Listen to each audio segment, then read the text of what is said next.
ఈరోజు సమ్మెలో జనసేన నాయకులు కిషోర్ గారు పాల్గొనడం జరిగింది. అయితే వాళ్ళ సమస్యలు ఎలాంటి సమస్యలు చెప్పారు అంగన్వాడీ వాళ్ళు అనేది కిషోర్ గారితో మాట్లాడదాం. కిషోర్ గారు చెప్పండి, అసలు సమస్యలు ఎలాంటి సమస్యలు చెప్పారు మీకు? కనీస వేతనం ఇవ్వాలి, ఆర్థిక సమస్యల్లో కూరుకుపోతున్న మా కుటుంబాలని కాపాడాలి, పక్క రాష్ట్రాల కంటే 1000 రూపాయలు ఎక్కువ ఇస్తానన్న జగన్ మాట తప్పి మడమ తిప్పి పాలాభిషేకం ఎవరైతే చేశారో ఈ తల్లులు వాళ్ళందరూ నిప్పుల వర్షం కురిపించేటట్టు తయారయ్యాడు. ఈ రోజున వీళ్ళ బాధలు పట్టించుకునే పరిస్థితి లేదు. ఎవరో ఆయన వైఎస్ఆర్సీపీ ఎమ్మెల్యే అంటే బొబ్బిలి ఎమ్మెల్యే ఒళ్ళు బలిసి కొట్టుకులాడుతుందని అడిగారు. కష్టపడే నా తల్లులకు కాదు, దోచుకునే మీకు ఒళ్ళు పరిస్థితి చెప్పి ఈరోజు జనసేన పార్టీ తరపున నేను హెచ్చరిస్తున్నాను. తల్లులు అంగన్వాడీ కేంద్రాలు మూసేస్తే తాళాలు పగలగొట్టడానికి సిబ్బందిని తీసుకొస్తారా? మా తల్లుల పైన మీ దౌర్జన్యం ఏంది జగన్ అని ఈరోజు జనసేన పార్టీ తరపున నేను నిలదీస్తున్నాను. సచివాలయ సిబ్బందితో అంగన్వాడీ కేంద్రాలు తీర్చినట్టే ఒక పక్క మున్సిపల్ కార్మికులు, ఆశా వర్కర్లు అందరూ కూడా ఈరోజు నా పోరాటం చేసే పరిస్థితి ఉంది. అవగాహన లేని ప్రభుత్వాన్ని, ఈ ప్రభుత్వాన్ని తరిమి కొట్టడానికి ప్రతి ఒక్కరు కూడా సిద్ధమయ్యారు. వీళ్ళ అంగన్వాడీ కేంద్రాలు తెలిపించినట్టుగానే ఆ కాలువలు చెత్త కూడా ఈడ్చుకో జగన్. ఖచ్చితంగా ఇక 60 రోజులు మిగిలింది. ఖచ్చితంగా వీరందరూ కూడా మీకు సమాధానం చెప్పేదానికి సిద్ధంగా ఉన్నారు. మా తల్లికి 2 బిడ్డలు, నా భార్యకి 2 బిడ్డలు, నా అంగన్వాడీ తల్లులకి ఎంతమంది బిడ్డలు లెక్కలేదు. వస్తుంటారు, పోతుంటారు. ఇలా బిడ్డలందరూ కూడా బాగోగులు చూస్తున్న వీళ్ళ న్యాయమైన కోరికలు తీర్చవలసిన బాధ్యత ఉంది.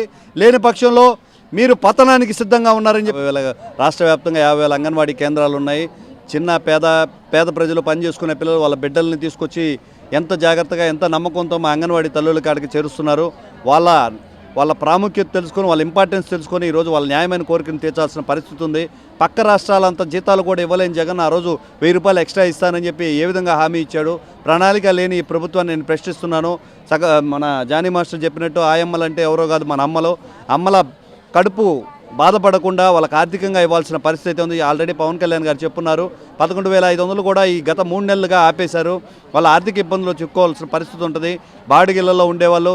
పైపిచ్చి ఏంటంటే వీళ్ళు ఎవరికి కూడా సంక్షేమ పథకాలు, గవర్నమెంట్ తరఫున సంక్షేమ పథకాలు ఏవైతే వస్తున్నాయో అవన్నీ కూడా రావడంలో, ఎందుకంటే లక్షల రూపాయల జీతాలు సంపాదిస్తున్నారని చెప్పి ప్రజలు అనుకుంటున్నారు. తీరా చూస్తే మీరు ఇచ్చేది 11,500 ముష్టి. ఖచ్చితంగా దాన్ని పెంచాలి, వాళ్ళ న్యాయమైన కోరికలు తీర్చాలని కూడా నేను జనసేన పార్టీ తరఫున డిమాండ్ చేస్తాను. అదేవిధంగా కొంతమంది ఏమన్నారంటే టీటీసీ బీఈడీ చేసిన వాళ్ళకి 5,000, 6,000 జీతం ఇస్తున్నారు, మీకు 11,000 ఇస్తున్నారు, మీ వాళ్ళకి సరిపోని మీకు ఎందుకు సరిపోదని చెప్పేసి ప్రశ్నించడం జరిగింది. దాని మీద మీరేమంటారు? అసలు టీటీసీ వాళ్ళని, మిగిలిన వాళ్ళని, యువతని ఎవరైతే ఉన్నారో వాళ్ళని మభ్యపెడుతూ ఉన్నారు. గతంలో కూడా పార్ట్ టైం ఎంప్లాయీస్ ఎవరైతే ఉన్నారో వాళ్ళందరూ పర్మనెంట్ చేస్తానన్నారు. ఆ నమ్మకంతో పనిచేస్తున్నారు. కానీ ఈవెన్ ఈరోజు సచివాలయం సిబ్బంది కూడా మాకు ఇచ్చే వేతనాలు సరిపోవట్లేదని రోడ్డుకి ఎక్కిన పరిస్థితి. సచివాలయ సిబ్బంది చేసే చాకరీ, నా తల్లులు చేసే చాకరీ ఒకసారి బేరీజు వేసుకొని ఎవరి ప్రాముఖ్యత ఉందో వాళ్ళ ప్రయారిటీ పెట్టుకొని వీళ్ళందరూ కోరికలు కూడా తీర్చాలని నేను కోరుకుంటున్నాను. చెప్పండి అమ్మా, ఈరోజు జానీ మాస్టర్ గారు కూడా మీకు మద్దతుగా రావటం జరిగింది. అసలు మీరు సపోర్ట్ చేస్తామని చెప్పారు. సపోర్ట్ చేస్తాము, ప్రభుత్వానికి తెలియపరుస్తామని చెప్పారు. మీ కోరినట్టు 26,000 రూపాయల జీతం ఇస్తామని నా వంతు మద్దతు తెలియపరుస్తాం జగన్ గారికి అని చెప్పారు. జగన్ గారికి వచ్చిన వాళ్ళు వస్తున్నారు, చెప్తున్నారు, చేస్తున్నారే కానీ ఇంతవరకు చేసింది ఏం లేదు. 2 సార్లు చర్చకు పిలిచారు. ధర్నాకు సమ్మెకు ముందు 2 సార్లు పిలిచారు, సమ్మె తర్వాత 2 సార్లు పిలిచారు. పిలిచిన తర్వాత జగన్ గారికి, సీఎం గారికి ఇంతవరకు తెలియపరచదని చెప్పి మళ్ళీ చెప్పారు. మేము ఎంతో ఆశగా ఎదురు చూస్తున్నాము. ఎదురు చూసిన విఫలమయ్యి ఒక టీచర్ కూడా చనిపోయింది. మా కడుపులో గోష్ట, మా కడుపులో మంట మీకు అందరికి తెలుస్తుందో లేదో తెలియాలి. ఒక్కొక్క అంగన్వాడీ టీచర్ బలిసి కొట్టుకుంటుందని ఒక మంత్రి చెప్పాడు. ఎవరు బలిసి వచ్చి కూర్చోవట్లేదు. మా కడుపు మంట, మా కడుపు గోష్ట మీకు తెలుస్తుందా లేదా? 11,500 జీతంతో ఎట్లా బతకాలి? మీరు బతికి చూపించండి, ఒక్కరోజు బతికి చూపించండి. మేము బతికే బతుకు 2 ఆటోలు మార్చుకొని, క్యారేజీలు పెట్టుకొని సద్దనం తెచ్చుకుంటున్నామో, పచ్చడి మెతుకులు తెచ్చుకొని మేము తింటున్నామో లేదో మాకు తెలుసు. ఇంట్లో ఎంత పడతాం? మాకేమన్నా పొగులు బట్టి, ఏమన్నా కొవ్వు పట్టిందని ఆయన అడిగినట్టు మేము వచ్చి కూర్చుంటున్నాము ఇక్కడ. మా బాధలు తెలుసుకొని మీరు మాట్లాడాలని కోరుకుంటున్నాను. మాకు తక్షణమే 26,000 రూపాయలు చెయ్యాలి. లేని ఏడలా ఈ సమ్మెను ఇంకా ఉధృతం చేస్తామని తెలియజేస్తున్నాను. ఇదే పరిస్థితి.